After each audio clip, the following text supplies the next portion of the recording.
Ruslan. One of the most frequently asked questions I get is, Ruslan, show us your studio. How do you do all this cool stuff with the cameras moving and the cuts and all this what is your studio setup? Can you please show us? And so we decided to put together a little vlog to show you guys the YouTube studio top to bottom. I think you guys are gonna like it. And so without no further ado, guys, here is a tour of my studio. And let's see if y'all like it. King's Dream Entertainment. Ruslan. Hey, wanted to show you guys a tour of my studio and let you guys know how all my live streaming stuff works. Now, the first thing you'll notice about this space is it's not very big. This is actually the living room of the condo next door to my house. And I found that renting a separate place, a condo, a home, is actually cheaper than getting an office space. And so I took the living room and made it my office. So this room isn't very big, and so we really had to be intentional with how we built it out. Now, let me walk you guys through some of my equipment. I am running 2 Mac Minis. Yes, 2 Mac Minis. Why?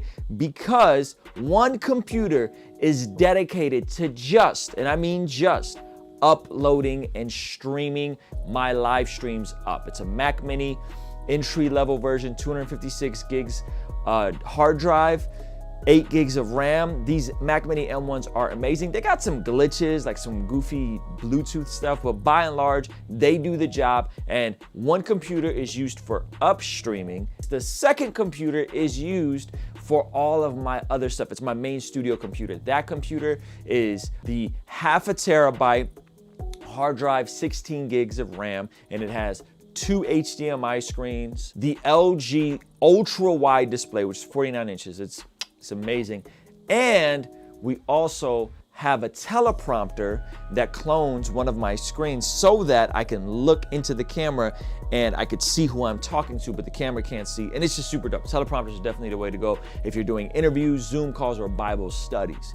So that is what I'm running in terms of my machines. Now, my live streaming setup is very simple. It's 3 camera angles, and the other computer, my studio computer, input 4, are all going into a video switcher. So I got a center angle, I got a left angle, and I got a right angle, and input 4 is my studio computer going into the video switcher. The video switcher is an ATM Mini, and that is going over USB 3.0 into the Mac Mini, into my OBS. My cameras are the Canon SL3s. It's a $600 retail camera, so they're not very expensive. I am a Canon guy. I like the Canon codec. I like the Canon color profile. I'm just a Canon guy. I'm running 2 Canon SL3, and my main camera is actually an older Canon 7D Mark II. Just haven't swapped it out to a SL3 because, hey, if it ain't broke, don't fix it. I am running a Canon L series 17-35 on my left side. That is a L series lens in the f-stop. The lower the f-stop, the more you get that cool bokeh. That's a 2.8 l-stop. On my right side, I am running a Canon Nifty 50 1.8. Lower f-stop, a little bit more blurry in the background. Hey, that's a $100 lens. So the one on my left, I got it used for about $400 or $500. The one on my right, $100 brand new. So my main camera, remember my oldest camera is my main camera. That is a Canon 7D Mark II, and that is running a Sigma 24mm 1.4 lens. The reason why I have multiple camera angles is a lot like the TV shows you watch, a lot like the news. They want you to keep your attention on what you're watching, and unfortunately we got a short attention span. So if you guys are used to watching shorter videos on Instagram, shorter videos on TikTok, I gotta keep your attention. That's why the camera moves. Every, I don't know, couple of seconds there's a camera cut. The camera on my left side, the nicer lens, the 17-35 2.8 Canon L series lens, that camera is set up on a slider. It creates this parallax effect that looks like I'm moving. It's actually used for products, and I think I'm one of the few creators to be using it in the live stream. There's a couple other guys on Twitch, but I love the way the parallax effects looks. I think it's just such a dope vibe, and so that's on my left-hand side. And I might add more sliders if I'm gonna keep it honest with you. I know my brother Curtis King also uses a slider for his cook-ups when he makes his songs and his beats live on YouTube. Again, our attention spans are getting shorter, so it creates just something more interesting to look at. Let's talk about audio for a second. My microphones are the Sennheiser MKE 600. How did I find these microphones? Well, believe it, I was watching YouTube and I heard my man Adam Ivy's audio and I said, man, his audio is crispy. And he gave me the recommendation for the Sennheiser MKE 600. Amazing microphone, and it is a shotgun microphone. The reason why I use a shotgun microphone, I don't like microphones taking up space and big old things in my face. It just aesthetically looks gross to me personally. Now, maybe you're going for more of a podcast vibe. For me, I like my microphones out of the shot. The microphone is going into one of the purchases that I delayed making. My man Belief from Belief and Father told me to pick this up a while ago. The microphone is going into the Rodecaster Pro. I tell you guys, the Rodecaster Pro was the game changer for my audio. Why?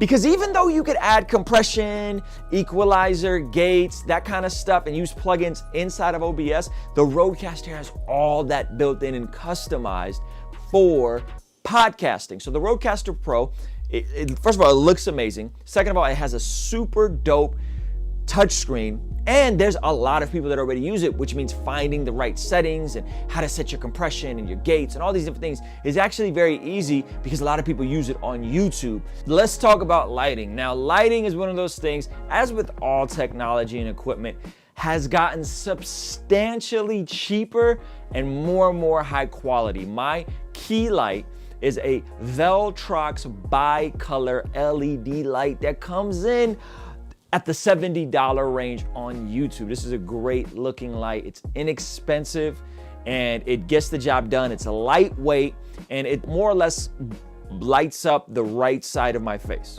Now my fill light, the light that lights the left side of my face so there's no harsh shadows, so you goofies don't think I'm in the Illuminati, is the Vazatan LED rollable light. You can literally roll it up. It's, again, lightweight, and it's at about $100 range, and this thing looks amazing. Now my hair light, the backlight behind me, is the Quasar Science T8. These are those really cool tube lights that you see in the background. The thing about these is you gotta make sure your lighting is symmetrical, or at least these tube lighting is symmetrical, because if it's slightly off, I see people get these all the time and they're just kind of spread out random or they look crooked. We make sure that the shot looks symmetrical so that the lights are nice and straight. The rest of my lighting are these really dope LED strips that you could get cheap ones or you can get really expensive ones, but they just kind of add some pop. And the only other remaining lights are honestly like some old performance lights that I used to use when I was on tour. I had laying around. I just like threw them on and just put colors on them. You could really use anything you want. It's more so just for the lighting the curtains and lighting the background. So that's the lighting that I use. One of the things you'll notice is because I do have kids and family and people that come through the studio sometimes, I don't have a ton of stands. Why? Because people are goofy and they just knock stuff over. So I am obsessed with desk clamp stands. They're all over. My slider is mounted with desk clamp stands. My lighting is mounted with desk clamp stands. My monitors behind me are mounted with desk clamp stands. Everything has a desk clamp stand because it removes the need to have a bunch of stuff on the ground, and I hate tripods, I hate stands, and the only stand that's actually in here is the big C stand that Zach Sparazzo made me get, and then we, guess what, added a bunch of desk clamp stands to the C stand. My lighting is on those. Everything is on these real cool little C-clamp stands. Of course, we'll have all this listed in the description for you. And I even have little cup desk clamp stands for my drinks. Again, I don't like stuff all over the place. I don't want stuff on the ground, and I don't want stuff on my desk like drinks. So these desk clamp stands are literally the most versatile things. My mouse, pad, my keyboard pad, my video switcher, my MPD for when I make beats. All of these things are these desk clamp stands that I love. Continuing this idea of accessories, one of the things I like is just being able to turn everything on and off right when I come in the studio. And so this is just a little flicker that I come in and all my lights are on one channel, my other lights are on the other channel, and that's it. And when I'm ready to go, I just hit on, rock and roll. They also control my cameras, and all of my equipment, besides my computers, which do stay on, are synced up through this wireless BN Link switcher.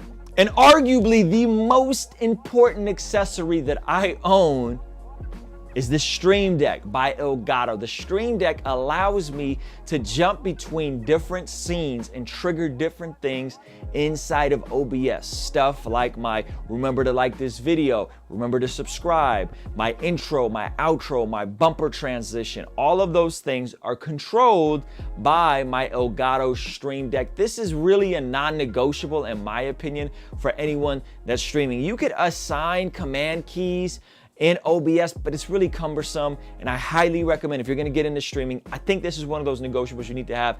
Once I got one, it extremely sped up my workflow. It just made me more comfortable to jump behind scenes. I got more creative with scenes. I got more creative with my OBS plugins. So the Elgato Stream Deck, big cosign by me. One of the most efficient accessories, I mentioned this earlier, is the Deskview T2 portable teleprompter. Why I got a teleprompter was because I wanted to look more into my lens so that it feels like I'm making eye contact and I'm being intimate, and not to the off side of my screen as I'm reacting to a video or as I'm doing a Q&A live Zoom call. And another thing that I love about it is, unlike other teleprompters, which can be bigger, is this one screws right onto my lens. It doesn't require a whole separate mount. And it's two different pieces. The teleprompter, which has this like invisible mirror type of situation thing going on, where I could see it on top of the lens, but the lens is still coming through me with no kind of glare. And the teleprompter is connected to a 4K 7-inch Fleetwood display. So that is my live setup.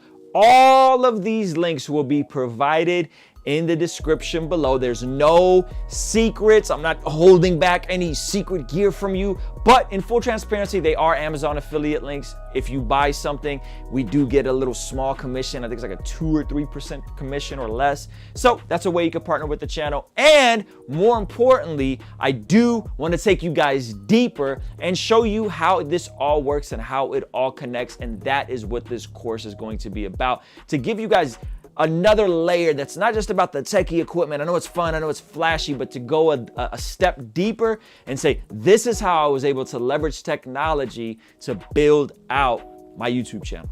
Kingstream Entertainment. Ruslan. All right, so that's my entire setup, guys. Now, full transparency, the entire setup that's here, everything you just saw, is a $10,000 setup. Obviously, I skill stacked, leveraged my experience in music, my understanding working for a church doing media, so on and so forth, to build this out. So this wasn't an overnight process, but your setup, if you're looking to get into the YouTube space, does not need to be $10,000. Just so we're clear, you don't need 2 computers, you don't need 3 cameras, you don't need a lot of the stuff that I have. I am trying to create the best possible experience for people watching this channel. So, thinking about getting the YouTube space, consider the idea of being curious and being childlike. And I don't mean being childish, I mean being childlike. And this is what I mean. Children learn through play. Children are curious and they could get in the mix and try different things and understand different things.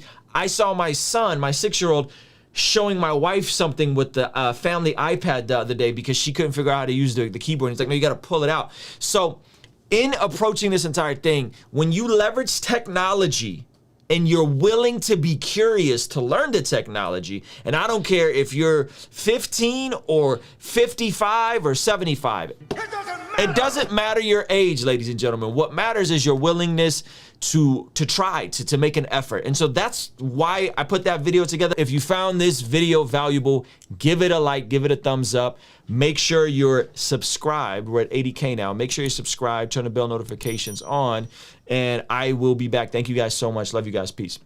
Kingstream Entertainment. Ruslan. To building generational wealth. Look, from her just hoping she can land a job to owning businesses, not feeling yeah, I need some real estate next. I've been the realest, not best. Is there a difference? I guess nah. Yeah, they told me God bless. I told them I wanna bless God.